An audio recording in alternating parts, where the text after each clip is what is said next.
अगदी 5 जुलैला झालेला ठाकरेंचा मेळावा, 2 ठाकरे एकत्र आले, खांद्यावर हात ठेवताना पाहायला मिळाले आणि बंधुत्वानं आम्ही एकत्र येतोय अशा स्वरूपाचं मराठीच्या मुद्द्यावर जाहीर केलं.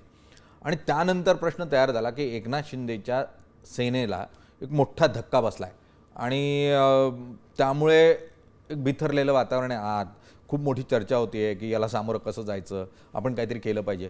काय परिस्थिती खरी? बघा, म्हणजे मी एकमेव मंत्री असा आहे की 5 तारखेला त्यांचा मेळावा झाला. मेळाव्याला ज्या पद्धतीनं म्हणजे शेवटी ठाकरेंच्या सभेला किंवा त्यांच्या मैदानावरल्या सभेला सुद्धा गर्दीही होतेच, पण गर्दीचं रूपांतर मतांमध्ये कधी झालेलं ना, हा इतिहास आहे. आणि त्यामुळे उद्धवजी, राजसाहेब हे एकत्र आले तर मराठी माणसाच्या दृष्टीनं ती फार महत्त्वाची गोष्ट होती. कुटुंब म्हणून कुठल्याही परिवारानं एकत्र हे यायला हवं असं सर्वसामान्य मराठी माणसाचा मनामध्ये जी भावना होती ती त्यांनी त्या ठिकाणी व्यक्त केली आणि मराठीसाठी आम्ही एकत्र आलो असं सांगितलं. परंतु राजकीयदृष्ट्या ते एकत्र आले का, तर अजूनही तो प्रश्न अनुत्तरित आहे.